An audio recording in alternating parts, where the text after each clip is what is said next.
Welcome to this wonderful time of in-depth study of the Word of God. ஒருமுறை கூட வேதத்தை ஆழமாக ஆராய்ச்சி செய்கின்ற இந்த கூட்டத்திற்கு நாம் வருகை தந்திருப்பதற்காக கர்த்தரை ஸ்தோத்திரிக்கிறோம். We are making a journey in the Bible in the topic called as the covenants. தேவனுடைய உடன்படிக்கை குறித்து ஆழமாக நாம் படிக்கின்ற ஸ்லாகிக் ஆண்டவர் கொடுத்திருக்கிறார். And we have completed the journey till the time of Abraham. ஆபிரகாமுடைய காலம் வரைக்கும் நம்முடைய பிரயாணத்தை நாம் முடித்திருக்கிறோம். Now we are looking at the covenant that God made with Israel. இப்பொழுது இஸ்ரவேலரோடு ஆண்டவர் ஏற்படுத்தின உடன்படிக்கை குறித்து நாம் பார்க்க போகிறோம். We are looking at the second part of the covenant that God made with Israel. We are looking at the preparation. இஸ்ரவேலருக்கு ஆண்டவர் கொடுத்த உடன்படிக்கையின் இரண்டாம் பகுதியை நாம் பார்க்க போகிறோம். அதனுடைய ஆரம்பத்தை நாம் பார்க்க போகிறோம். Today is a very important and special meeting and study of the Word of God. தேவனுடைய வார்த்தையை இன்றைக்கு மிக முக்கியமாக நாம் கற்றுக்கொள்ள போகிறோம். Because after you have understood this, you are not going to look at the Bible the same way you have looked at it before. இதற்கு முன்னதாக நீங்கள் இதுவரையிலும் பார்க்காத அளவுக்கு இந்த நாளிலே தேவனுடைய ஆராய்ச்சியானது இருக்க போகிறது. I hope that you are able to go back and read what we are looking at, especially the covenants. தேவனுடைய உடன்படிக்கை குறித்து நாம் கற்றுக்கொள்கிறோம். அதை நீங்கள் வீட்டுக்கு சென்று அதற்கு ஆழமாக வேதத்தை நீங்கள் வாசித்துக் கொள்வீர்கள் என்று நான் கருதுகிறேன். Today we are going to look at the portion from Exodus the 19th chapter onwards. We are going to go straight up to chapter 24. இன்றைக்கு யாத்திராகமம் 19ஆம் அதிகாரம் முதல் 24ஆம் அதிகாரம் வரையிலும் நாம் ஆழமாக கற்றுக்கொள்ளப் போகிறோம். So I want to encourage each one of you to open your Bibles to Exodus the 19th chapter. ஆகவே வேதாகமத்தை கையில் வைத்திருக்கிறவர்கள் யாத்திராகமம் 19ஆவது அதிகாரத்திற்கு உங்களுடைய கவனத்தை திருப்பும்படி. Just a recap of what we are looking at about the covenants. உடன்படிக்கையை குறித்து நாம் என்னெல்லாம் படித்தோம் என்பதை மறுபடியும் நாம் பார்ப்போம். How many covenants are there that we are studying this time? 8 covenants. 8 உடன்படிக்கை குறித்து. The reason is all these 8 covenants are everlasting covenants. இந்த 8 உடன்படிக்கையும் நித்திய உடன்படிக்கையாக காணப்படுகிறது. The reason why God made is for the purpose that He wants to see that man will be able to see that he is able to adopt the divine nature. தேவனுடைய உன்னதமான பரிசுத்தமான தெய்வீக குணத்தை இந்த உடன்படிக்கையின் மூலமாக மனிதர்கள் பெற்றுக்கொள்ள வேண்டும் என்று கர்த்தர் கூறியிருக்கிறார். What Adam had lost in Eden, God wants through these 8 covenants to restore the image of God in man. Eden தோட்டத்திலே ஆதாம் எப்படி தெய்வீக தன்மையை இழந்தாரோ அந்த தெய்வீக தன்மையை மானிடர்களாகிய நாம் பெற்றுக்கொள்ள வேண்டும் என்று ஆண்டவர் விரும்புகிறார். All these covenants are intricately connected together. இந்த 8 உடன்படிக்கைகள் ஒன்றுக்கொன்று தொடர்புடையதாக காணப்படுகிறது. Now let's quickly go on to the covenant of Israel. இஸ்ரவேலரோடு ஆண்டவர் ஏற்படுத்தின இந்த உடன்படிக்கையை நாம் பார்க்க போகிறோம். If you remember, we have learned why Israelites or the descendants of Jacob went into slavery in Egypt. எகிப்திலே ஏன் இந்த எகிப்தியர்கள் எகிப்திற்கு கீழாக இஸ்ரவேலர்கள் அடிமைத்தனத்திலே காணப்பட்டார்கள் என்பதை நாம் பார்க்க வேண்டும். Let me ask if any one of you know the reason why they went into slavery in Egypt. எகிப்திலே ஏன் இவர்கள் அடிமையாக காணப்பட்டார்கள்? யாராவது சொல்ல முடியுமா? Because exactly they forgot the covenant that God made with Abraham. தேவன் ஆபிரகாமோடு ஏற்படுத்தின உடன்படிக்கையை அவர்கள் மறந்து போனார்கள். They forgot the covenant sign that God made. ஆண்டவர் கொடுத்த உடன்படிக்கையின் அடையாளத்தை அவர்கள் மறந்து Let's quickly go to Acts the 7th chapter and verse 8. In the New Testament, we are able to understand this covenant sign that God made with Abraham. ஆபிரகாமோடு ஆண்டவர் ஏற்படுத்தின உடன்படிக்கையை குறித்து இந்த அப்போஸ்தலர் 7ஆம் அதிகாரம் 8வது வசனத்திலே நாம் வாசிக்கிறோம். மேலும் Yes. விதித்த சேதன உடன்படிக்கையையும் அவனுக்கு ஏற்படுத்தினார். Yes. அந்தபடியே அவன் ஈசாக்கை பெற்ற போது 8ஆம் நாளிலே அவனை விருத்த சேதனம் பண்ணினார். So here we see that God made this covenant of circumcision which he had given to Abraham. ஆபிரகாமுக்கு ஆண்டவர் கொடுத்த உடன்படிக்கையை ஆபிரகாம் நிறைவேற்றினதை நாம் பார்க்கிறோம். But we have seen last time that the children of Israel, while they were in Egypt, they forgot that covenant and they forgot to initiate the covenant sign. ஆனால் இந்த இஸ்ரவேலர்கள் எகிப்து தேசத்திலே அடிமையாக இருந்த பொழுது ஆண்டவர் கொடுத்த இந்த விருத்த சேதனத்தின் அடையாளத்தை மறந்து போனார்கள். And so during the last plague, just before the last plague, அந்த கடைசி வாதைக்கு முன்பதாக, when God gave instruction that the children of Israel must participate in the Passover, he asked them now to fulfill the covenant sign. பஸ்காவுக்கு முன்பே ஆண்டவர் கொடுத்த அந்த உடன்படிக்கையை அவர்கள் செய்தாக வேண்டும் என்று சொல்லி ஆண்டவர் அவர்களை Let's read that in Exodus the 12th chapter and verse 48. யாத்திரை 12வது அதிகாரம் 48வது வாக்கியத்தை வாசிப்போம். அந்நியன் ஒருவன் Yes. உன்னிடத்திலே தங்கி Yes. கர்த்தருக்கு பஸ்காவை ஆசரிக்க வேண்டும் என்று இருந்தால் Yes. அவனை சேர்ந்த ஆண் பிள்ளைகள் யாவரும் விருத்த சேதனம் பண்ணப்பட வேண்டும். பின்பு அவன் சேர்ந்து அதை ஆசரிக்க வேண்டும். அவன் சுதேசியை போல் இருப்பான். விருத்த சேதனம் இல்லாத ஒருவனும் அதில் புசிக்க வேண்டாம். Yes, very clear that they cannot participate in the Passover unless they follow this covenant sign God gave, that is circumcision.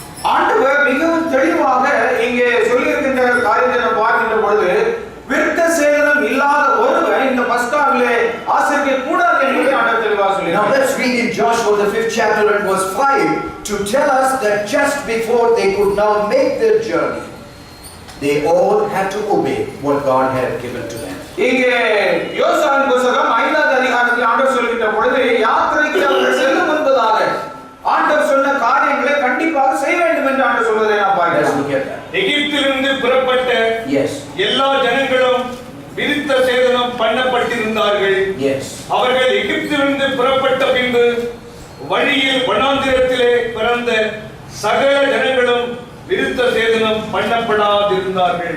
So we can see here that before they could now come to the Red Sea, what was it that they are supposed to do? சிவந்த சமுத்திரத்திற்கு முன்பதாக வரும் முன்பதாக அவர்கள் என்ன செய்திருக்க வேண்டும்? Before they take part of the Passover, they must be able to follow and keep this Abrahamic covenant that God made with the forefathers. பஸ்காவை அவர்கள் ஆசரிக்கும் முன்பதாக ஆண்டவர் கொடுத்த உடன்படிக்கையை அவர்கள் நிறைவேற்றியிருக்க வேண்டும். And now when they have obeyed God, they have come to the Red Sea. இப்பொழுது அவர்கள் சிவந்த சமுத்திரத்துக்கு முன்பதாக வந்து விட்டார்கள். Moses now stretches forth his rod. மோசே தன்னுடைய கோலை சிவந்த சமுத்திரத்திற்கு நேராக As he stretches forth his rod, the mighty power of God had come to split open the Red Sea.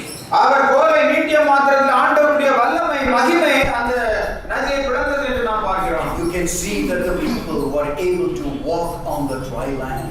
ஆண்டவருடைய ஜனங்கள் அங்கே வெட்டாந்தரையிலே சமுத்திரத்தினுடைய கடந்து சென்றது. You know the reason why they were able to walk on the dry land? எதற்காக அவர் எப்படி நடக்க முடிந்தது என்று தெரியுமா? Who can tell me the answer? யார் அந்த பதிலை சொல்ல முடியும்? Because they have kept the covenant. அவர்கள் தேவனுடைய உடன்படிக்கையை கைக்கொண்டது நிமித்தமாக கடந்து சென்றார்கள். They have been sealed by the blood of the lamb. அவர்கள் தேவ ஆட்டுக்குட்டியினுடைய இரத்தத்தினாலே முத்திரைக்கப்பட்டார்கள். That's the reason why they could walk on the dry land. அதனாலே தான் அவர்கள் வெட்டாந்தரையிலே சமுத்திரத்தின் வழியாக கடந்து But the Egyptians, seeing that, they want to follow them on the dry land. ஆனால் அவர்களை பார்த்து ஏத்திரும் வெட்டாந்தரையிலே செல்ல வேண்டும் என்று கடந்து சென்றார்கள். But when the Egyptians were trying to imitate what the children of Israel who have covenanted with the Lord have done, see what has happened.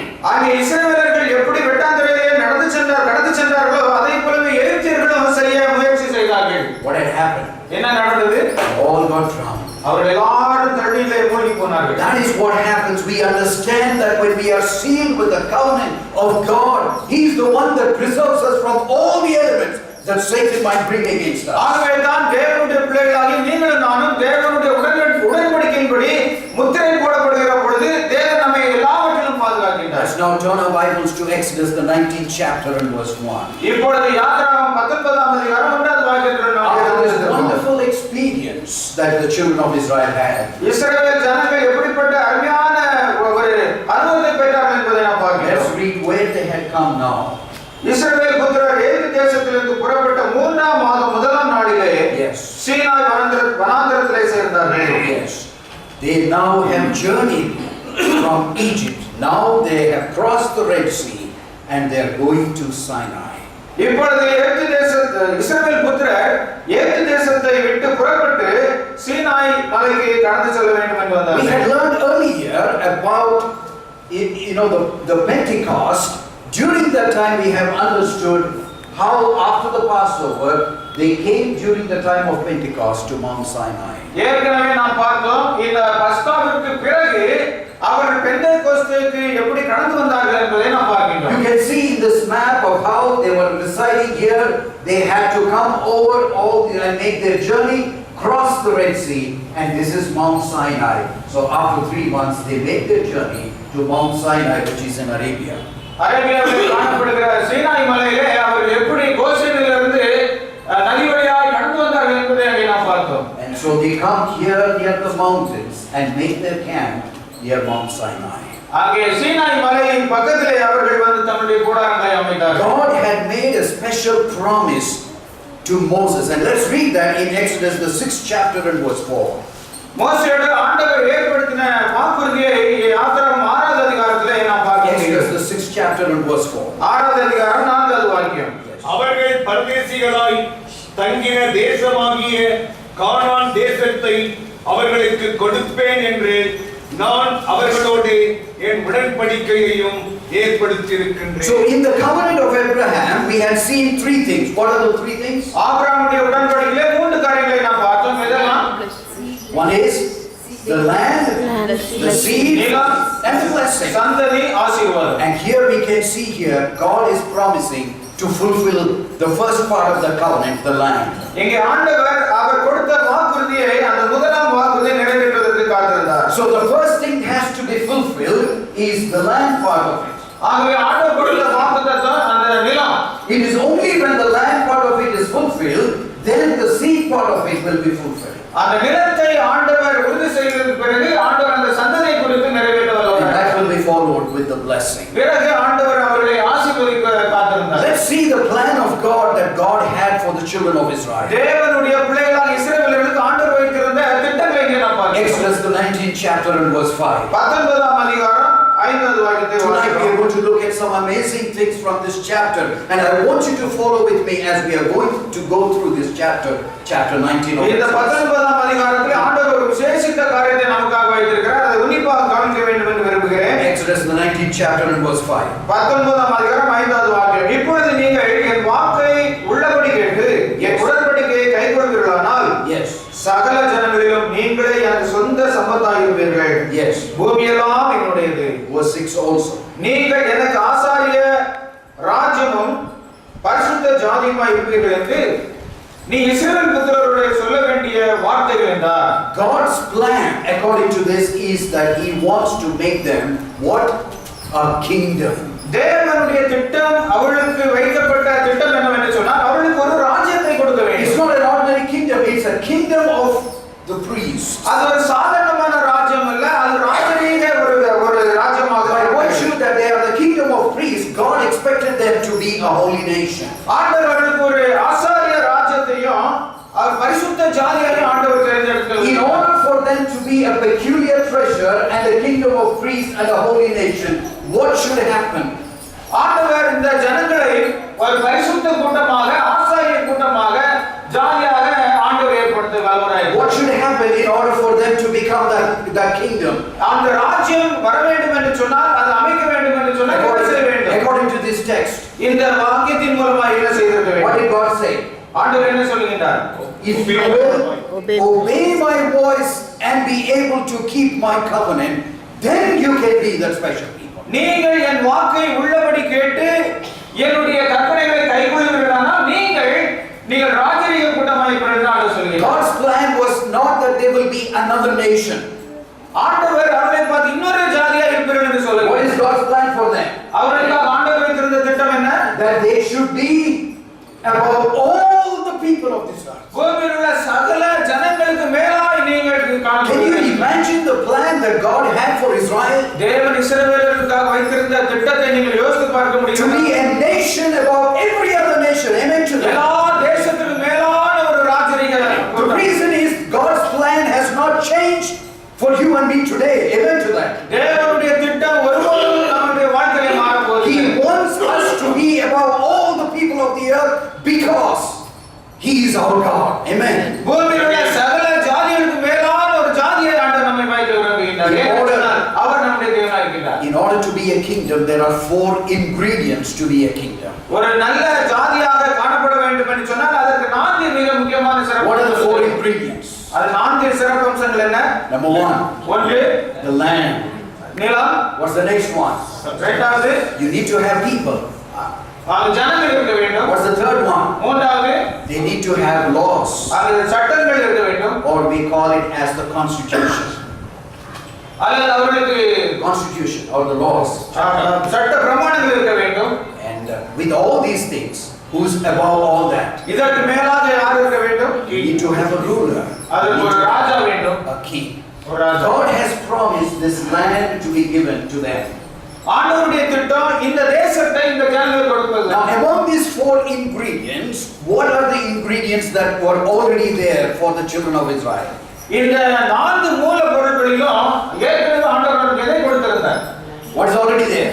என்ன இருந்தது? The people were there. Who are the people? Israelites were the people. இஸ்ரவேல் ஜனங்கள் காணப்பட்டார்கள். Did they have a king? அவர்களுக்கு ராஜா இருந்ததா? Who's the king? யார் ராஜாவாக இருந்தார்? Who's their king? God. It was God's plan in this kingdom. It will be a theocracy. God will be their king. ஆண்டவருடைய திட்டத்தை பார்க்கின்ற பொழுது இந்த ஜனங்களுக்கு தேவனே ராஜாவாக இருக்கிறதுதான். Only 2 things are left. 2 காரியங்கள் மாத்திரம் மீதியாக இருக்கிறது. What are the 2 things? அந்த 2 காரியங்கள் எல்லாம் The land has to be given and the constitution has to be given. அவர்களுக்கு அந்த சட்டமும் நிலமும் கொடுக்க வேண்டும். That's the reason why God brought them to Mount Sinai. ஆகவே தான் ஆண்டவர் எகிப்திலிருந்து சீனாய் மலைக்கு கொண்டு Let's read வந்தார். this verse in Deuteronomy, the 4th chapter and verse 7. உபாகமம் 4ஆம் அதிகாரம் 7ஆம் All the வசனம். verses that we need to understand the plan of God for Israel. இஸ்ரவேல் ஜனங்களுக்காக ஆண்டவர் வைத்திருந்த ஒரு அருமையான திட்டத்தை இங்கே நாம் பார்க்க முடியும். This is what God wants as the people of the earth looks at His people. This is what the experience should be. இந்த ஜனங்களை உலகத்தார் பார்க்கின்ற பொழுது தேவனுடைய சமூகத்தில் இவருடைய அனுபவம் என்ன என்பதை கற்றுக்கொள்ள வேண்டும். Let's read that Deuteronomy 4:7. 4ஆம் அதிகாரம் 7ஆவது வாக்கியம் உபாகமம். நம்முடைய தேவனாகிய கர்த்தரை Yes. நாம் தொழுது கொள்கிற போதெல்லாம் Yes. அவர் நமக்கு சமீபமாய் இருக்கிறது போல Yes. தேவனை இவ்வளவு சமீபமாய் பெற்றிருக்கிற Yes. வேறு பெரிய ஜாதி ஏது? Yes. That is the plan of God. இதுதான் தேவனுடைய திட்டம். So that they can be that unique nation or a kingdom. ஆகவே இந்த திட்டத்தை பார்க்கின்ற பொழுது இவர்கள் ஒரு தேசமாக இருக்க வேண்டும். Where the living and holy God is among them. இவர்கள் மத்தியிலே உயிருள்ள பரிசுத்தமான ஒரு தேவன் அவர்கள் மத்தியிலே As the people look at them, they should be able to admire and say, what nation among all the earth is so great that has this God, the living presence of God among them. இவர்களை பார்க்கின்ற உலகத்தார் மற்ற தேசத்தார் ஜாதியார் என்ன ஒரு அருமையான தேவனை இவர்கள் வைத்து ஒரு தேசத்தை ஆள செய்கிறார்கள். What's the next part of it in verse 7? 7ஆவது வாக்கியம் என்ன சொல்கிறது? 8ஆவது வாக்கியம் என்ன சொல்கிறது? இந்நாளில் நான் Yes. உங்களுக்கு விதிக்கிற Yes. இந்த நியாய பிரமாணம் முழுமைக்கும் Yes. ஒத்த இவ்வளவு நீதியுள்ள கட்டளைகளையும் நியாயங்களையும் பெற்றிருக்கிற வேறு பெரிய ஜாதியும் ஏது? So 2 things that separate them as a nation above all the other nations. மற்ற தேசங்களை காட்டிலும் இவர்களுக்கும் மற்றவர்களுக்கு காணப்பட்ட 2 வித்தியாசங்கள். What are the 2 things? அந்த 2 காரியங்கள் என்னது? One is God being with them and living so close to them. தேவன் அவர்கள் மத்தியில் அவர்களோடு நெருங்கி வாழ்கின்ற ஒரு அனுபவம். What's the second one? இரண்டாவது To have the laws above every other law of the land. உலகத்திலே நிலத்திலே காணப்பட்ட மற்ற எல்லாரையும் பார்க்கலாம் ஆண்டவருடைய நியாய பிரமாணம் முழுவதும். Let me ask you a question this evening. ஒரு கேள்வி நான் உங்கள் மத்தியில் கேட்க Do ஆசைப்படுகிறேன். you believe that God has the same plan for you and me today? ஆண்டவர் வைத்திருந்த அதே திட்டம் உங்களுக்கு எனக்கு இன்றைக்கு That God wants வைத்திருக்கிறார். us to be a kingdom of priests. ஆண்டவர் நம்முடைய ராஜரீக கூட்டத்திற்கு ராஜாவாக இருக்க வேண்டும் என்று விரும்புகிறார். Amen to that? Amen. Yes. And these are the 2 ingredients that are essential for us to be a kingdom of priests. தேவனுடைய பரிசுத்த ஜாதியா இருக்க வேண்டும் என்று சொன்னால் இந்த 2 காரியம் நம்முடைய வாழ்க்கையில In வேண்டும். these verses you can see all the 3 things. God so close to them, He is their king. What nation? Those are the subjects. and these righteous judgments is the constitution. ஆண்டவர் உபாகம் 4:7-8 சொல்லிட்ட பொழுது ரெண்டு காரியங்கள் தேவனுடைய சமூகத்திலே மிக முக்கியம் என்பதை Let's look at another verse. இன்னொரு வாக்கியத்தை வாசிப்போம். chapter 7வது அதிகாரம் verse 6. If we are really not convinced, let's look at these verses that impress ourselves with the plan that God had. இன்னும் ஆழமாக நீங்கள் அறிந்து கொள்ள வேண்டும் என்று சொன்னால் தேவனுடைய திட்டத்தை குறித்து உபாகம் 7ஆம் அதிகாரம் 6வது வாக்கியத்திலே வாசிப்போம். நீ உன் தேவனாகிய கர்த்தருக்கு Yes. பரிசுத்த ஜனம் Yes. பூச்சக்கரத்தில் உள்ள Yes. எல்லா ஜாதிகளிலும் Yes. உன் தேவனாகிய கர்த்தர் உன்னை தமக்கு சொந்தமாய் இருக்கும்படி Yes. தெரிந்து கொண்டார். Let's read verse 12 also. 12வது வாக்கியத்தை தொடர்ந்து வாசிப்போம். இந்த நியாயங்களை நீங்கள் கேட்டு கைக்கொண்டு அவைகளின்படி செய்வீர்களானால் அப்பொழுது உன் தேவனாகிய கர்த்தர் உன் பிதாக்களுக்கு ஆணையிட்டு கொடுத்த உடன்படிக்கையையும் கிருபையும் உனக்காக காத்து. And verse 14 it says, சகல ஜனங்களை பார்க்கிலும் நீ ஆசீர்வதிக்கப்பட்டிருப்பாய். you will be blessed. உங்களுக்குள்ளும் Yes.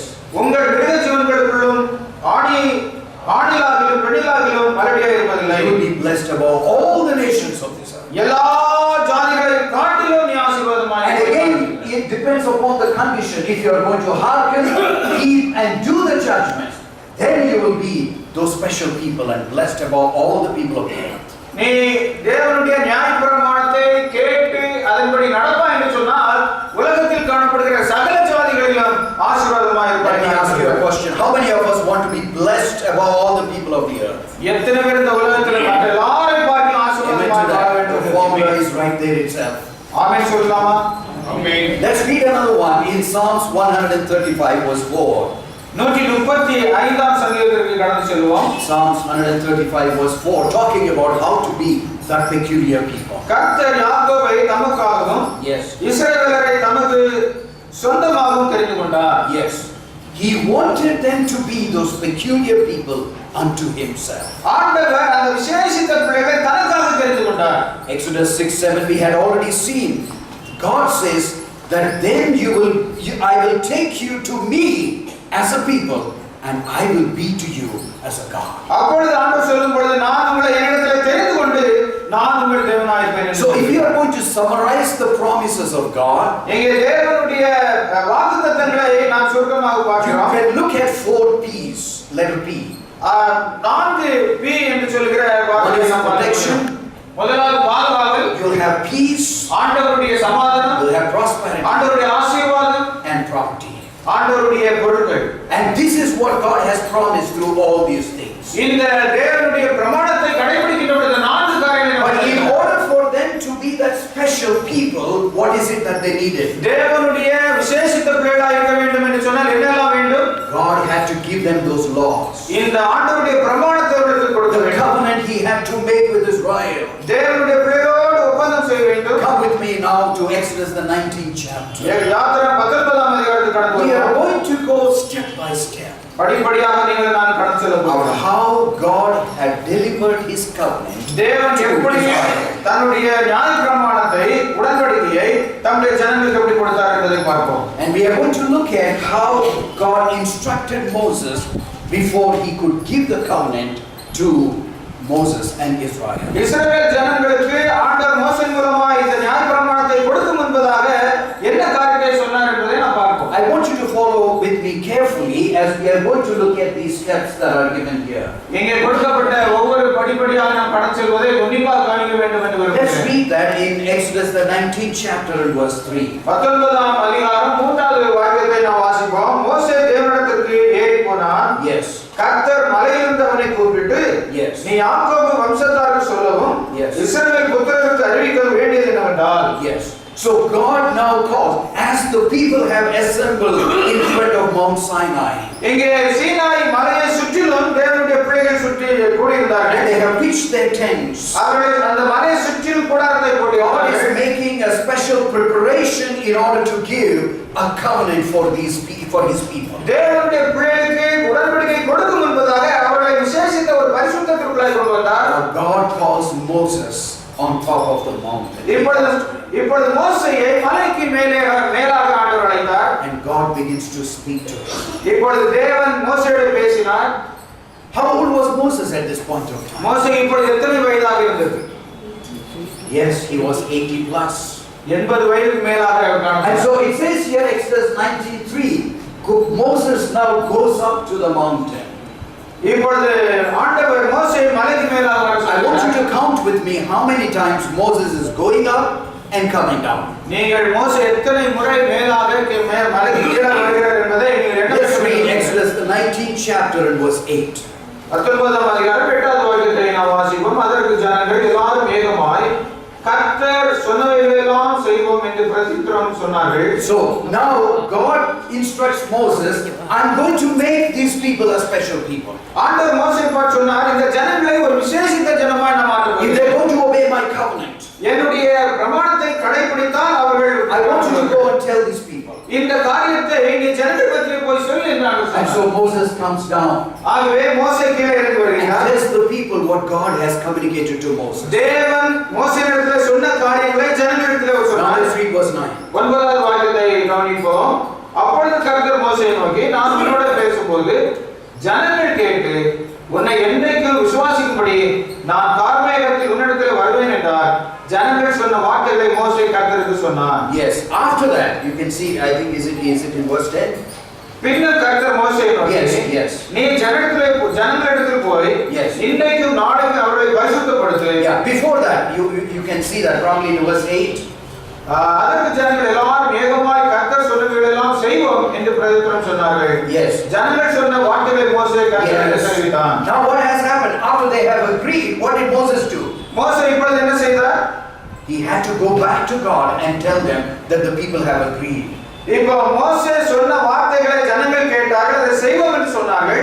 இப்போ ஜனங்கள் சொன்ன வார்த்தைகளை தேவனிடத்தில் சொல்ல வேண்டும் என்று மேலே போகிறார். And so once Moses goes there, இப்பொழுது மோசே மேலே சென்ற பிறகு and now he tells God that the people are prepared to accept your covenant. இப்பொழுது தேவனை பார்த்து சொல்கிறார், ஜனங்கள் அதை ஏற்றுக்கொண்டார்கள் என்று சொன்னார். Now let's read from verse 10 onwards, 19:10. 19ஆம் அதிகாரம் 10 வாசிப்போம். பின்னர் கர்த்தர் மோசேயை நோக்கி, Yes. நீ ஜனங்களிடத்தில் போய் இன்றைக்கும் நாளைக்கும் அவர்களை பரிசுத்தப்படுத்து. Yes. அவர்கள் தங்கள் வஸ்திரங்களை தோய்த்து Yes. 3ஆம் நாளைக்கு ஆயத்தப்பட்டிருக்க கடவர்கள். 3ஆம் நாளில் கர்த்தர் சகல ஜனங்களுக்கும் பிரத்யட்சமாய் சீனாய் மலையில் இறங்குவார். That's it. So God instructs Moses to go back again and to prepare the people for how many days? 3 days. For 3 days. இப்ப மறுபடியும் ஆண்டவர் மோசேயை பார்த்து கீழே போய் 3 நாட்கள் அவர்களை பரிசுத்தப்படுத்த ஆயத்தம் செய்யுங்கள். Why 3 days? ஏன் 3 நாட்கள் அவசியம்? Because they are going to have a meeting with whom? With the Prime Minister of Egypt, isn't it? Is it with the Prime Minister? With God. No. They are going to have a meeting with the Holy God. பரிசுத்த தேவனோடு அவர்கள் ஒரு கூட்டத்தை அவர்கள் ஒன்றுபட வேண்டும். அதற்காக 3 நாட்கள் அவர்களை And பரிசுத்தப்படுத்த we cannot வேண்டும். just simply enter into the presence of God just like that, irreverently. நாம் சாதாரணமாக ஆண்டவருடைய சமூகத்திலே நாம் செல்ல முடியாது. God tells Moses, let them prepare themselves. On the 3rd day, I will come and meet them. அவர்கள் 3 நாட்கள் தங்களை பரிசுத்தப்படுத்தட்டும். நான் 3ஆம் நாளில் அவர்களை சந்திப்பேன் என்றார். And so you'll find that Moses now makes that preparation. ஆகவே தான் மோசே அவர்களை ஆயத்தப்படுத்தினார். And again it says here, God calls Moses up to the mountain. மறுபடியும் மோசே ஆண்டவர் மேலே அழைத்தார். And as Moses comes down, before that you'll find that God has come on Mount Sinai in the presence of all the people, and the whole mountain was filled with fire and smoke. இங்கே மோசே கீழே வந்த மாத்திரத்திலே ஆண்டவர் அங்கே மலையில இறங்கினதை நாம் பார்க்கிறோம். மலை புகைக்காடாய் நிரம்பிட்டு. As soon as Moses goes up the mountain, அங்கே மோசே மறுபடியும் மேலே சென்ற பிறகு God tells Moses, go down again. நீ மறுபடியும் கீழே செல். See that nobody is going to approach this mountain. யாரும் இந்த மலை பக்கத்திலே வர வேண்டாம் என்று சொல்லினார். Moses tells God, Lord, I have already instructed them. நான் ஏற்கனவே அவர்களுக்கு இதை சொல்லிவிட்டேன் என்று மோசே God சொன்னார். said, no.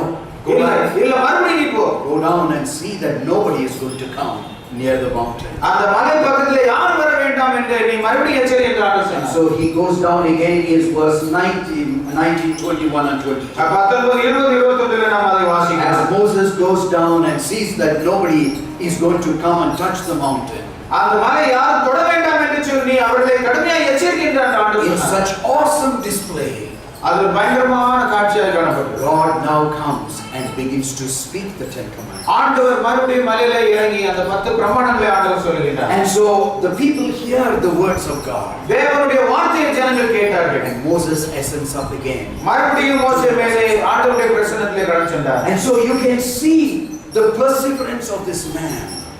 தேவனுடைய இந்த மனிதனுடைய விடாமுயற்சியை How many times did he go up and down? எத்தனை முறை மேலே கீழே வந்தார்? How many times? 4 times. How old was he? எத்தனை வயதாய் காணப்பட்டார்? He was 80 plus.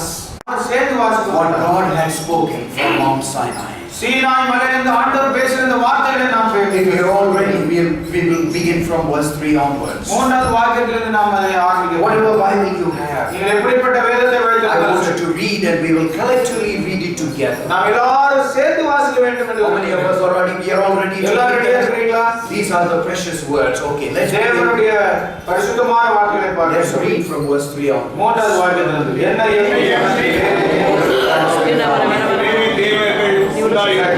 Thou shalt மேலே வானம் கீழே பூமியிலும் பூமிக்கு தண்ணீரிலும் உண்டாயிருக்க வேண்டும்.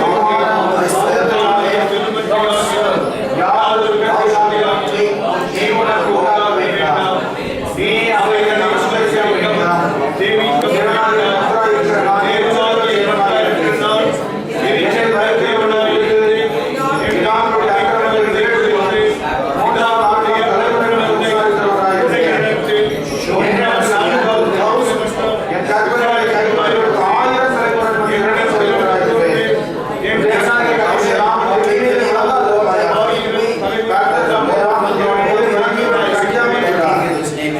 ஓய்வினாலே பரிசுத்தமாய் ஆசரிக்க நினைப்பாயாக. 6 ஆறு நாட்கள் தேவனாகிய நடப்பாயாக. 7 ஏழாம் நாள் தேவனாகிய கர்த்தருடைய ஒரு நாள். அதை நீயாவது உன் குமாரனுக்கு உன் வேலைக்காரன் உன் வேலைக்காரன் உன் வேலைக்காரன் உன் ஆசிரியருக்கு அந்நியனானவன் யாரும் வேலை செய்ய வேண்டாம். கர்த்தர் 6 நாளுக்குள்ளே வானத்தையும் பூமியையும் சமுத்திரத்தையும் அதோடு எல்லாவற்றையும் உண்டாக்கி 7ஆம் நாளிலே போய் சேர்ந்தார். ஆகையால் கர்த்தர் ஓய்வு நாளை ஆசீர்வதித்து அதை பரிசுத்தமாக்கினார். தேவனாகிய கர்த்தர் உனக்கு கொடுக்கிற தேசத்திலே உன் நாட்கள் நீடித்திருப்பதற்கு உன் தகப்பனையும் தாயையும் கனம் பண்ணுவாயாக. கொலை செய்யாதிருப்பாயாக. விபச்சாரம் செய்யாதிருப்பாயாக. களவு செய்யாதிருப்பாயாக. பிறனை விரோதமாய் பேசாமல் கொள்ளாதிருப்பாயாக. பிறனுடைய வீட்டை இச்சியாதிருப்பாயாக. பிறனுடைய மனைவியையும் அவருடைய வேலைக்காரையும் அவருடைய வேலைக்காரியையும் அவருடைய எரிசலையும் அவருடைய மனைவியையும் பின்னர் கர்த்தர் யாரும் இச்சியாதிருப்பாயாக. Amen. These are the words. In such awesome splendor, God spoke to the people. தேவன் வல்லமையுள்ள தம்முடைய வார்த்தையினாலே இந்த காரியங்களை ஆண்டு சொன்னார். Let's read that in Deuteronomy, the 4th chapter and verse 33. உபாகமம் 4ஆம் அதிகாரத்திலே அங்கே There is a question that is 33ஆம் asked. அதிகார வாக்கியத்திலே நாம் வாசிக்கிறோம். There is a question that is asked. அங்கே ஒரு கேள்வியானது கேட்கப்படுகிறது. It says, did ever human beings hear the voice of God? தேவனுடைய வார்த்தையை பூமியில் உள்ள ஜனங்கள் கேட்டார்களா? Did any nation hear? எந்த ஜாதியும் அங்கே In கேட்டார்களா? this world, இந்த உலகத்தில் உள்ள எல்லா ஜாதிகளும் கேட்டார்களா? one point of time in front of all the awesome assembly, the voice of God had been heard. ஆண்டவருடைய சன்னிதானத்திலே கூடிய சகல ஜனங்களும் தேவனுடைய வார்த்தைகளை Deuteronomy 4th கேட்டார்கள். chapter and verse 33. 4வது அதிகாரம் 33வது வாக்கியத்தை நாம் வாசிப்போம். அக்கினியின் நடுவில் இருந்து Yes. பேசுகிற தேவனுடைய சத்தத்தை Yes. நீ கேட்டது போல யாதொரு ஜனமாவது கேட்டதும் உயிரோடு இருந்ததுண்டோ? Verse chapter 5 and verse 24. 5வது அதிகாரம் 24வது வாக்கியத்தை வாசிப்போம். God had shown his splendor to his people. இதோ நம்முடைய தேவனாகிய கர்த்தர் நமக்கு தம்முடைய மகிமையையும் தம்முடைய மகத்துவத்தையும் காண்பித்தார்.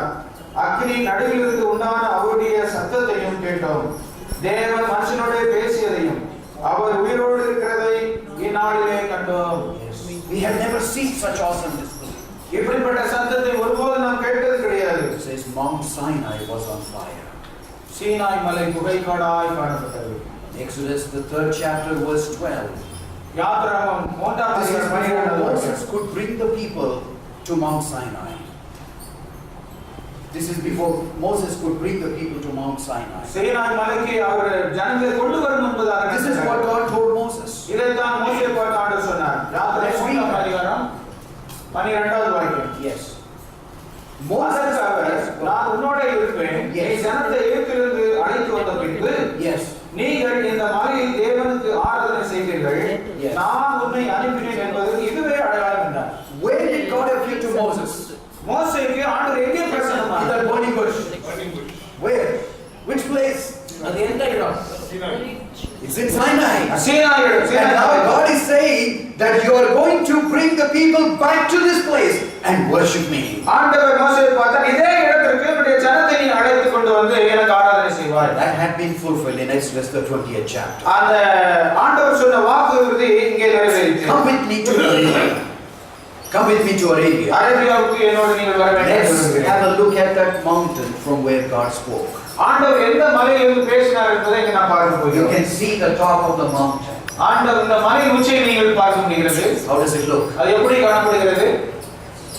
It's all not only sharp. What's the color of it? It's all dark. அது புகை காடாய் காணப்படுவதை நாம் பார்க்கிறோம். If you go and take the rock from there, நீங்கள் போய் அந்த பாறை எடுக்கிறீர்கள் என்றால் what's the color of it? அது என்ன கலர்? You know why? அது ஏன் தெரியுமா? Because Mount Sinai was on fire. Sinai மலை அங்கே எரிகிற அக்னியாய் காணப்பட்டது. You can see this water here. It is all, the sun is shining, and yet you can see this all the top of the mountain. How is it? அந்த மேலே பார்க்கப்படுகின்ற இடமானது எப்படி காணப்படுகிறது? It's all dark. மிகவும் கருமையாக The காணப்படுகிறது. evidence that God spoke with mankind. தேவனுடைய ஜனத்தோடு தேவன் பேசிய அந்த காரியம் இன்றைக்கு அனுபவமாய் காணப்படுகிறது. Now God had given to them His words. தேவனுடைய வார்த்தையை ஜனங்களுக்கு ஆண்டவர் கொடுத்திருக்கிறார். Moses now goes back to God. மோசே இப்பொழுது தேவனிடத்தில் மறுபடியும் But சொல்கிறார். for a covenant, you need how many people? ஒரு ஒப்பந்தத்திற்கு எத்தனை ஜனங்கள் வேண்டும்? You need two parties. ரெண்டு நபர்கள் வேண்டும். Have you noticed whenever these officials meet, they have two books in front of them? இங்கே நான் பார்க்கின்ற பொழுது ரெண்டு நபர்கள் ஒப்பந்தம் செய்கிற பொழுது ரெண்டு புத்தகங்கள் காணப்படும். They will sign, and what will they do? அவர்கள் அங்கே கையெழுத்து போடுவார்கள். The same thing they will exchange. அதை மறுபடியும் ஒருவருக்கு மாற்றிக் கொள்வார்கள். So you find that God has announced His covenant. இப்பொழுது ஜனத்திற்கு ஆண்டவர் தம்முடைய பிரமாணத்தை எழுதிவிட்டார், கொடுத்து விட்டார். Now we need to know the representation from His people. இப்பொழுது ஜனங்கள் மத்தியிலிருந்து ஒரு பிரதிநிதியை ஆண்டவர் எடுக்க We வேண்டும். are now going to see how this ratification or establishment of the covenant had taken place. இந்த உடன்படிக்கை எப்படி ஏற்படுத்தப்பட்டது என்பதை நாம் பார்க்க வேண்டும். In 10 different steps, 10 வித்தியாசமான படிகளிலே this covenant that had been spoken by God தேவன் 10 வித்தியாசமான காரியங்களை அங்கே பேசினார், had been established. அதை ஏற்படுத்தினார். Let's go to Exodus 24th chapter now. 24ஆம் அதிகாரம், யாத்திரை 24ஆம் அதிகாரத்துக்கு Let's அடுத்து read step number 1. முதல் படியை நாம் பார்ப்போம். You know, whenever you participate in elections, what do you do? நாம் ஒவ்வொரு முறை தேர்தல் செல்லும் பொழுது என்ன நடக்கிறோம்? என்ன You நடக்கிறது? elect your representatives, isn't it? ஒரு பிரதிநிதியை நாம் தேர்ந்தெடுக்கிறோம். Let's see this representation of Israel in Exodus 24 verse 1. இஸ்ரவேலுடைய பிரதிநிதியை குறித்து 24ஆம் அதிகாரத்தில் வாசிக்கிறோம். Verse 1. ஒன்றாவது வாக்கியம், பின்னும் அவர் மோசேயை நோக்கி, Yes. நீயும் ஆரோனும் நாதாபும் அபியூவும் இஸ்ரவேலின் மூப்பரில் 70 பேர் கர்த்தரிடத்தில் ஏறி வந்து தூரத்திலிருந்து பணிந்து கொள்ளுங்கள். So, did you see the representation? இந்த ஜனங்களுடைய பிரதிநிதித்துவத்தை பார்க்கிறீர்களா? God is now telling, take 70 people. ஆண்டவர் இப்ப மோசேயிடத்தில் சொன்னார், 70 நபர்களை தெரிந்து கொள். Aaron Aaron and his sons, அவருடைய பிள்ளைகள் Nadab and Abihu, நாதாபும் அபியூவும், all of you, I want you to meet with me. இத்தனை பேரும் என்னிடத்தில் நீங்கள் வர வேண்டும். But before that, ஆனால் அதற்கு முன்பதாக let's look at the next step that he's supposed to do in verse 4. நான்காவது வாக்கியத்தில் அதுக்கு முன்னாடி ஆண்டவர் செய்யக்கூடிய காரியத்தை நாம் பார்க்க முடிகிறது. நான்காவது The வாக்கியத்தில் preparation for that sermon. அந்த உடன்படிக்கையை ஏற்படுத்துவதற்கு முன்பதாக ஆண்டவர் என்ன செய்ய வேண்டும் என்று விரும்பினதை பார்ப்போம். Verse 4. மோசே கர்த்தருடைய வார்த்தைகளை எல்லாம் எழுதி வைத்து Yes. அதிகாலமே எழுந்து மலையின் அடியில் ஒரு பலிபீடத்தை கட்டி Yes. இஸ்ரவேலுடைய 12 கோத்திரங்களுடைய லக்கத்தின்படியே 12 தூண்களை நிறுத்தினான். Okay. So he makes 12 pillars. அங்கே 12 தூண்களை அங்கே மோசே But you see ஏற்படுத்தினான். the next one, the next step is the sacrifice. அடுத்தது பலி. Verse 5. ஐந்தாவது வாக்கியத்தை வாசிப்போம். இஸ்ரவேல் புத்திரரின் வாலிபரை அனுப்பினான். Yes. அவர்கள் சர்வாங்க தகன பலிகளை செலுத்தி கர்த்தருக்கு சமாதான பலிகளை காளைகளை பலியிட்டார்கள். And Alright, so the sacrifice had been made. இப்பொழுது அந்த பலியை செலுத்தினார்கள். Let's see the next step in verse 6. ஆறாவது வாக்கியத்தில் அடுத்தபடி என்ன? The altar had to be sanctified. இந்த பலிபீடமானது பரிசுத்தமாக்கப்பட வேண்டும். That blood has been collected. அங்கே ரத்தமானது Divided into two halves.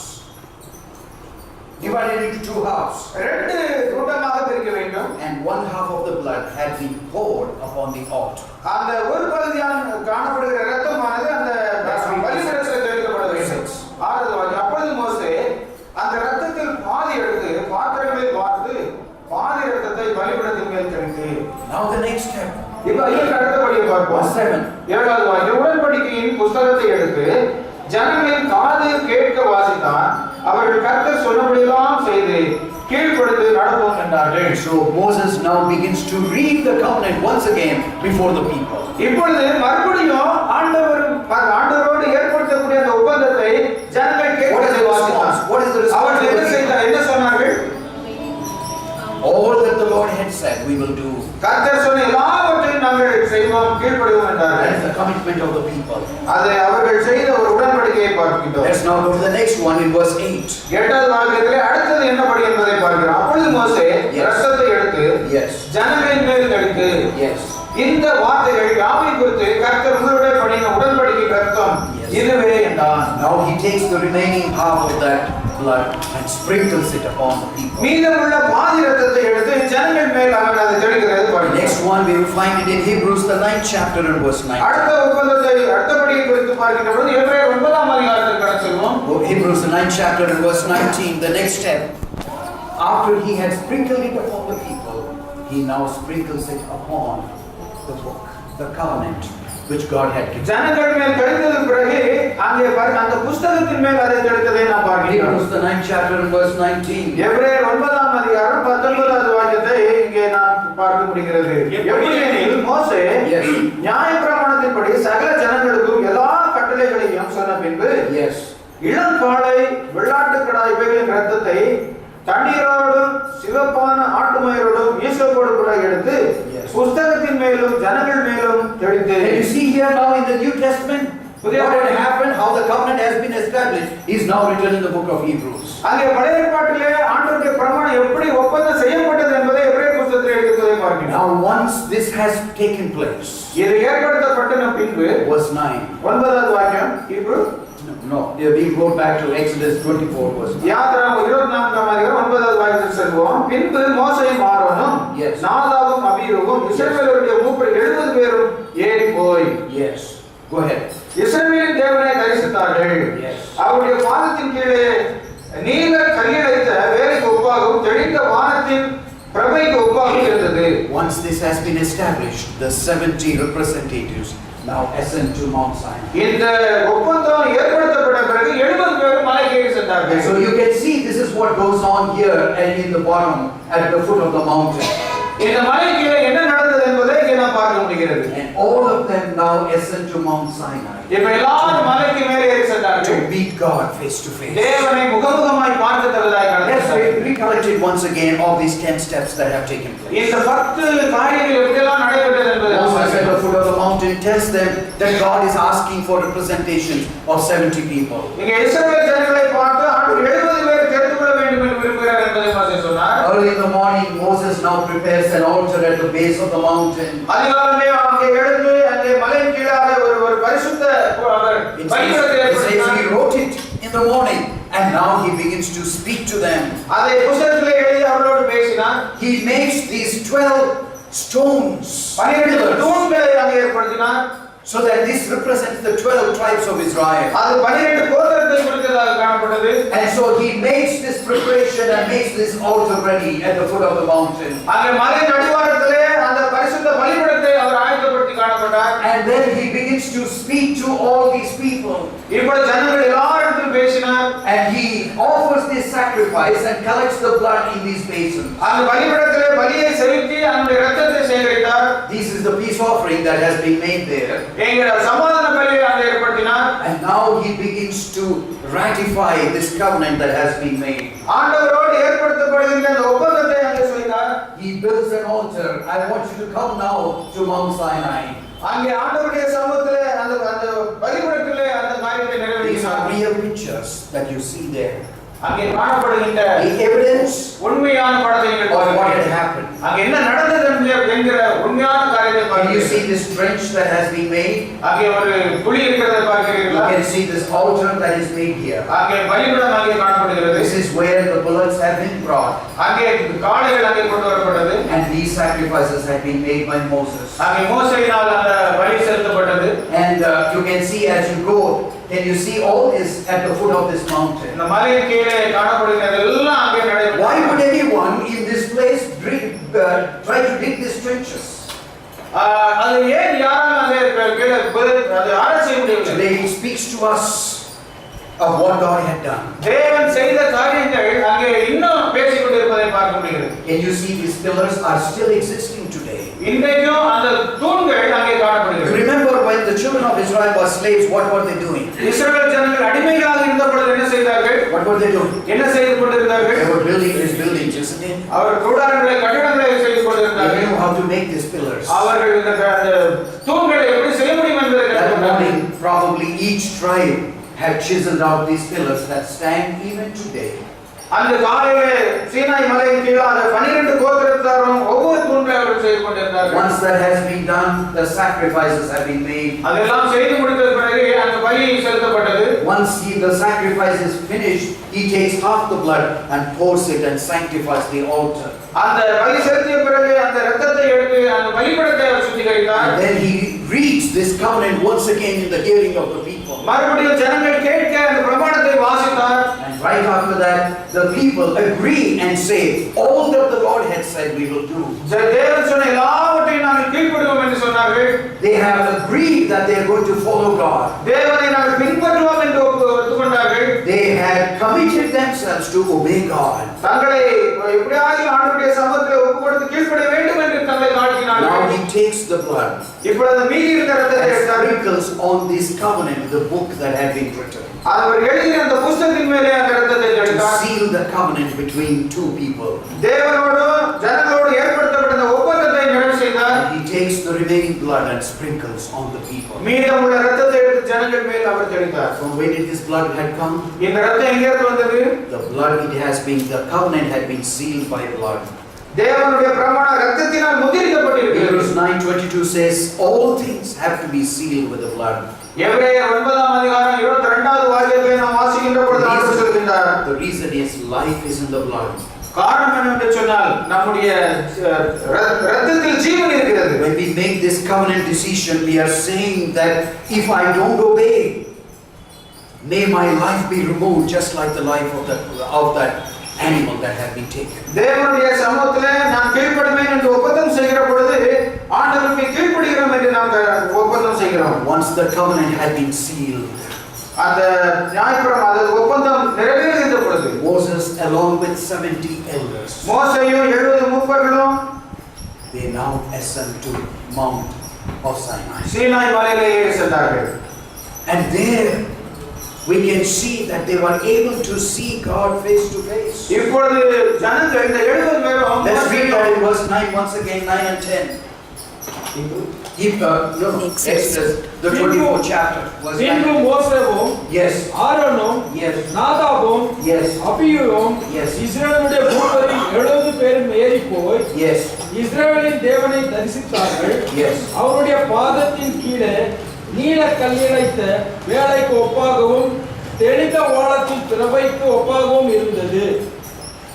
70 of them, along with Moses, Aaron, Nadab and Abihu, went into the presence of God. 70 பேரும் மோசேயும் ஆரோனும் நாதாபும் அபியூவும் ஆண்டவருடைய சமூகத்திலே கடந்து சென்றார்கள். And how was it?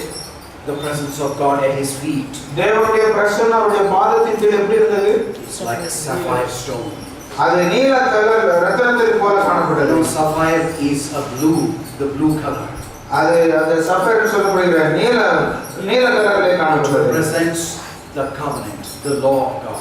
அது தேவனுடைய பிரமாணத்தை வெளிப்படுத்துகிறது. Not only that, have you read verse 10?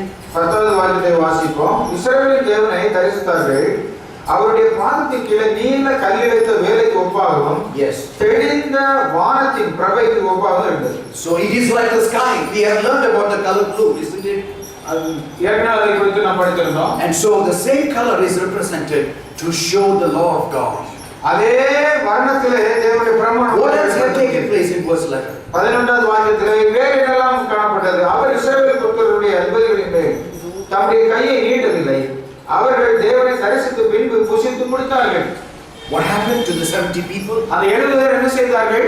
In the presence of God, தேவனுடைய சமூகத்திலே they were able to have a meal. அவர்கள் புசித்து குடித்தார்கள். They were not consumed. அவர்கள் அழிந்து போகவில்லை. God brought them close to himself.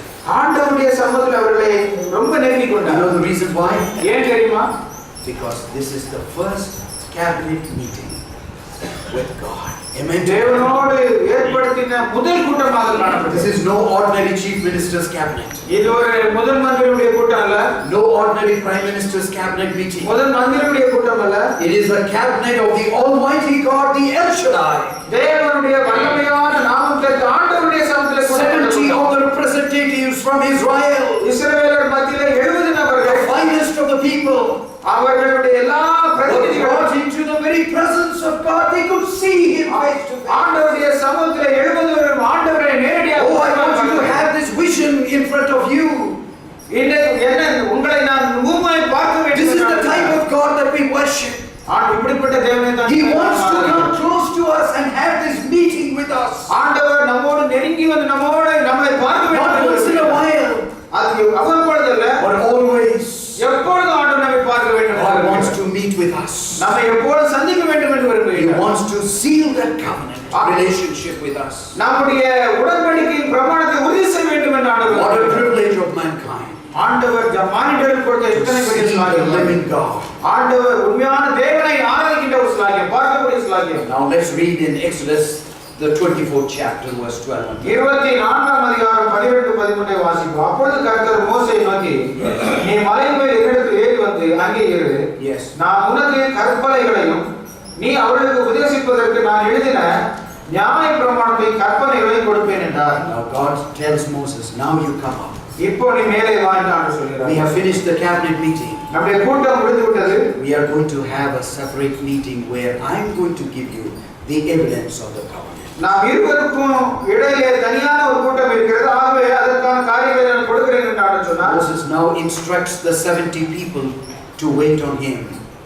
நீங்கள் 70 பேரும் எனக்காக நீங்கள் காத்திருங்கள் என்று சொல்கிறார். He takes his assistant Joshua. ஜோஷுவாவை அங்கே அழைத்து செல்கிறார். Now come, climbs a little higher. இன்னும் மேலாக ஏறி வா என்று சொன்னார். Tell Joshua to wait there as is now going to meet God. யோசுவாவை பார்த்து நீ கொஞ்சம் பொறுத்திரு, நான் தேவனை முகமாய் பார்க்க போகிறேன் என்று சொன்னார். He tells the people to take care of the people while he is with God. அவர் தேவனோடு இருக்கின்ற பொழுது நீங்கள் ஜனங்களை பார்த்துக் கொள்ளுங்கள் என்று சொன்னார். Says here that Moses now enters into the presence of God. ஆண்டவருடைய சமூகத்திலே மோசே அங்கே கடந்து சென்றார். This is the 5th time Moses is now ascending onto this mountain. 5வது முறையாக ஆண்டவருடைய சமூகத்திலே மோசே ஏறி சென்றார். Exodus 24:15 and 16. 24ஆம் அதிகாரம் 15 16 வாசம். மோசே மலையின் மேல் ஏறின போது ஒரு மேகம் மலையை மூடிற்று. கர்த்தருடைய மகிமை சீனாய் மலையின் மேல் தங்கியிருந்தது. மேகம் 6 நாள் அதை மூடி இருந்தது. 7ஆம் நாளில் அவர் மேகத்தின் நடுவில் இருந்து மோசேயை கூப்பிட்டார். Yes. Now Moses goes a little higher. மோசே இன்னும் மேலாக கடந்து சென்றார். And yet he had to wait for how many days? He had to wait for 6 days. 6 நாள். How many times did Moses hear God before that? அதற்கு முன்பதாக எத்தனை முறை கடந்து சென்றார்? How many times? 4 முறை. Already 4 times he was able to hear the voice of God and he was talking to him. And yet now, when he had to go into the very presence of God, he had to wait how many days? 6 days. ஏற்கனவே 4 முறை ஆண்டவருடைய சத்தத்தை கேட்டார், ஆண்டவரை பார்த்தார். இப்ப 5வது முறை போய் 6 நாட்கள் காத்திருக்க வேண்டியதாக. ஏன்? Even Moses had to make 6 days of preparation. மோசேயும் 6 நாட்கள் தன்னை ஆயத்தப்படுத்த வேண்டியதாக இருந்தது. He had to search his heart. தன்னுடைய உள்ளத்தை ஆராய்ந்து பார்க்க வேண்டியதாக He had இருந்தது. to meditate by prayer. தன்னுடைய வாழ்க்கையிலே தியானத்தின் மூலமாய் ஆண்டவரை He could meet God and have a direct communion with him. ஆண்டவரை சந்திக்கும் முன்பதாக தன்னை பரிசுத்தப்படுத்த வேண்டியது. Because he is going to receive something so awesome. இப்பொழுது தேவனுடைய சமூகத்தில் ஏதோ ஒரு மகிமையை அவர் பெற He cannot just simply rush into the presence of God. அதற்காக வேகமாக அவர் செல்ல Even Moses, the servant of God, மோசே தேவனுடைய தேட வேண்டியதா இருந்தது. Before he can bring that message from God to ஆண்டவருடைய சமூகத்திலிருந்து அந்த செய்தியை கொண்டு வரும் என்பதாக அவர் காத்திருக்க வேண்டியதா இருந்தது. It says after that அதன் பிறகு he waited for another 40 days and 40 nights. 40 நாட்கள் இரவும் பகல் அவர் காத்திருக்க Deuteronomy the 9th chapter and verse 9 tells us that உபாகமம் 9ஆம் அதிகாரம் God begins to speak to him. Now after the 7 days are over, he begins to speak to him for the next 40 days. அடுத்த காரியம் என்ன செய்ய போகிறார் என்பதை ஆண்டவர் இடத்திலே தெளிவுபடுத்தினார். 9ஆம் அதிகாரம் Deuteronomy 9:9. 9:9 வாசிக்கிறேன். கர்த்தர் உங்களோட பண்ணின உடன்படிக்கை பலகைகளாகிய கற்பலகைகளை பெற்றுக்கொள்ளும்படி நான் மலையில் ஏறின போது 40 நாள் இரவு பகலும் மலையில் For how long was Moses there? எத்தனை நாள் இருந்தார்? 40 days. 40 நாள். 40 இரவு பகலும். What a privilege for Moses. மோசேக்கு ஆண்டவர் கொடுத்த ஸ்லாகியத்தை பாருங்கள். And now after 40 days, 40 நாளுக்கு பிறகு Exodus the 31st chapter and verse 18. யாத்திராகமம் 31ஆம் அதிகாரம் Exodus 31:18.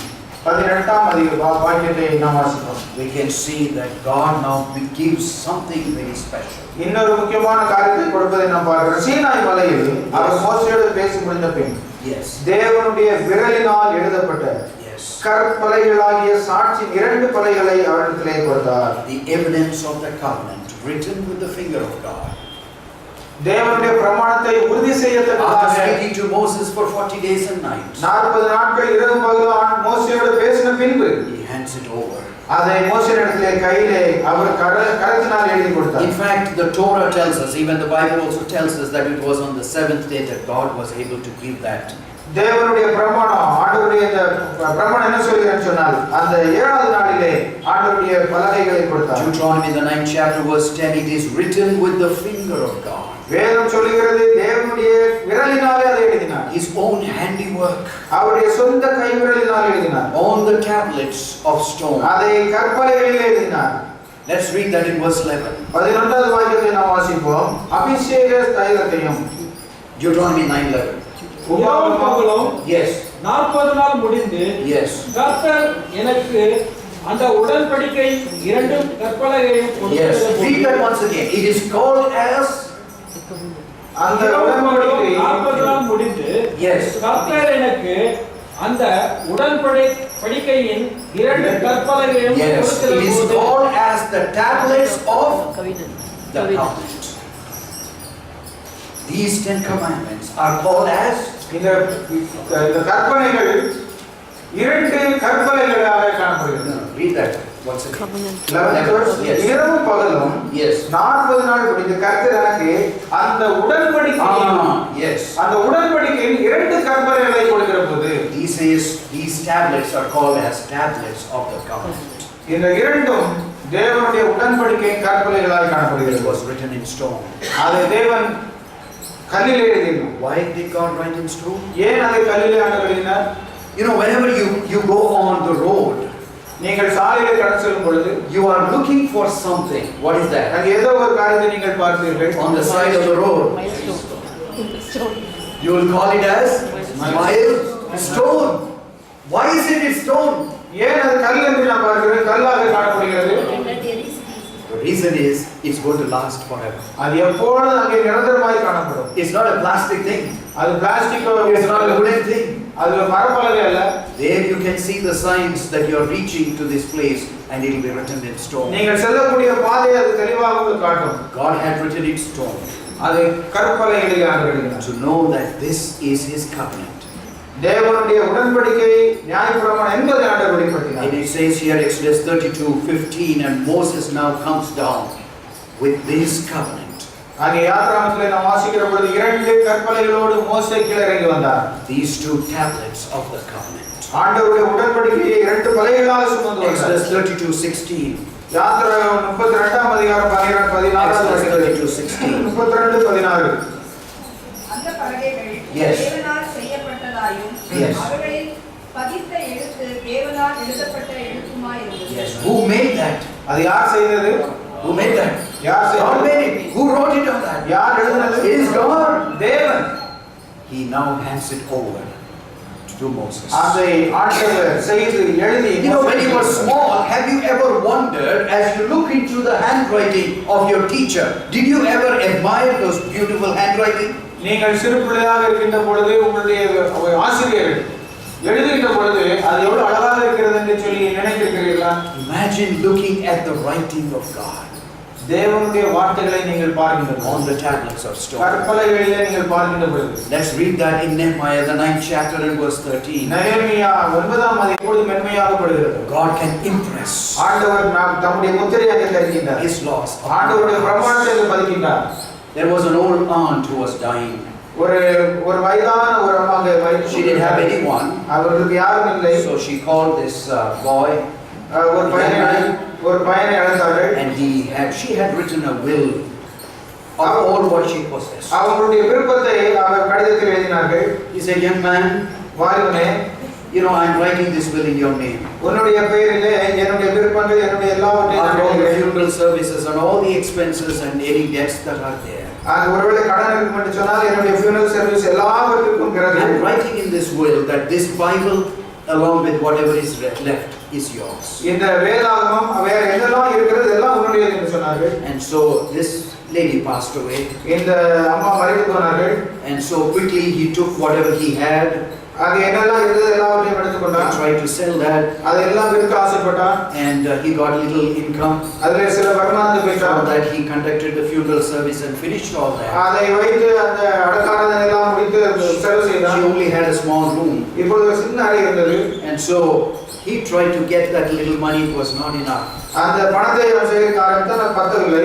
And try to manage with whatever little that he had. வேற கையில இருந்த கொஞ்சம் காரியங்களை வைத்து அவன் அதை செலவு He got செய்தான். married, he had children, now he had become old. அவனும் திருமணம் பண்ணினான், குழந்தை பிறந்தது, இப்ப வயதாக Now மாறினான். children calls him and says, Dad, you don't have to stay here, come with us. இப்ப பிள்ளைகள் அவனை பார்த்து சொன்னார்கள், தகப்பனே நீங்கள் இனிமேல் இங்கே இருக்க வேண்டாம், எங்களோடு வாருங்கள் So சொன்னார்கள். before this house can be left, இந்த வீடானது தனியாக விடப்படும் என்பதாக he looked at that one Bible that she had left behind. அந்த அம்மா விட்டு சென்ற ஒரே ஒரு வேதம் அங்கே இருப்பதை கவனித்தான். He had not opened that.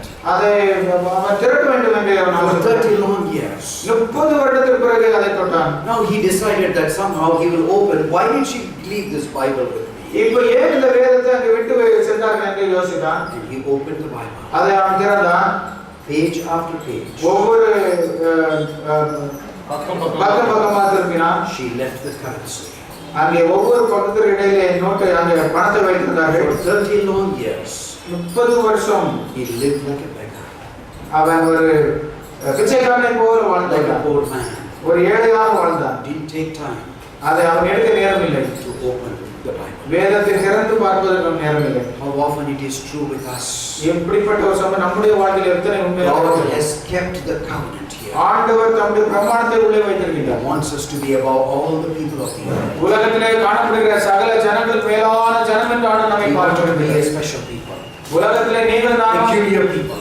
ஆண்டவருக்கு பரிசுத்தமான பிள்ளைகளாக இருக்க வேண்டும் Only என்று if we are going to open இந்த நீங்கள் நான் வாசித்தால் மாத்திரமே His covenant. ஆண்டவருடைய பிரமாணத்தை Allow His covenant to be impressed upon our hearts. ஆண்டவருடைய பிரமாணத்தை உள்ளத்திலே எழுதப்பட வேண்டும் என்று நாம் Tonight as we வாசிக்கிறோம். close, நிறைவாக how many of us want to allow God to impress His covenant upon our hearts? ஆண்டவருடைய பிரமாணத்தை என்னுடைய உள்ளத்தில் ஆண்டவர் பதிக்க வேண்டும் என்று எத்தனை பேர் விரும்புகிறீர்கள்? Today is a special night. இது ஒரு ஆண்டவருடைய தெரிந்து கொள்ளப்பட்ட ராத்திரியாக இருக்கிறது. ஆண்டவருடைய வேதத்தை நன்றாக கேட்கிறோம். We had seen that this everlasting covenant need to be within our hearts. தேவனுடைய இந்த நித்திய உடன்படிக்கை நம்முடைய உள்ளத்தில் இருக்க வேண்டும் என்று ஆண்டவர் பிரியப்படுகிறார். If this is your desire, அது உங்களுடைய விருப்பமாக இருந்தால் that you want this laws to be written in your heart, தேவனுடைய பிரமாணம் உங்களுடைய உள்ளத்தில் எழுதப்பட வேண்டும் என்று நீங்கள் I விரும்பினால் want you to take your stand நீங்கள் எழுந்து நிற்கும்படி நான் கேட்டுக்கொள்கிறேன். so that we will ask God in a special way. ஆண்டவருடைய சமூகத்தை பார்த்து I want you to pray in your hearts. உங்களுடைய உள்ளத்தில் நீங்கள் ஜெபிக்க வேண்டும் Say, என்று Lord, விரும்புகிறேன். I ஆண்டவரே, want you to write just like how you had written with the finger. ஆண்டவரே உம்முடைய கைகளினால் உம்முடைய பிரமாணத்தை எப்படி எழுதினீரோ அதே போல என்னுடைய உள்ளத்தில் எழுத வேண்டும் நாம் சொல்லுவோம். Remove every hardness, என்னுடைய கடினமான உள்ள எல்லாவற்றையும் every எடுத்துக்கொள்ளும். resistance, எல்லாவற்றையும் எடுத்துக்கொள்ளும். and write your covenant உம்முடைய பிரமாணத்தை மாத்திரம் என்னுடைய உள்ளத்திலே எழுதுவோம். on my heart. என்னுடைய உள்ளத்தில் எழுதும் ஆண்டவரே. Let that not be a superficial experience. அது வெறுமையான ஒரு அனுபவமாக இருக்க வேண்டாம். As we truly pray, அதை ஆண்டவருடைய சமூகத்தில் உண்மையாக நாம் ஜெபிக்கின்ற பொழுது let this be our experience. a இது true experience. ஆண்டவருடைய பிரமாணத்தினுடைய உள்ளத்தில் எழுதப்படவும் ஆண்டவருக்காய் வாழும் ஆண்டவர் உதவி செய்வார். I will ask Pastor Abraham to come and close it with a special prayer. Brother Abraham முன் வந்து நமக்காக ஜெபிக்கும்படி We நான் ask the கேட்கிறேன். Lord to seal us with His covenant. ஆண்டவர் நம்முடைய உள்ளத்திலே தேவனுடைய பிரமாணத்தின் மூலமாக நம்முடைய மென்மையான இருதயத்தில் எழுதி நம்மை முத்திரை போட வேண்டும் என்று So that சொல்கிறார். we have a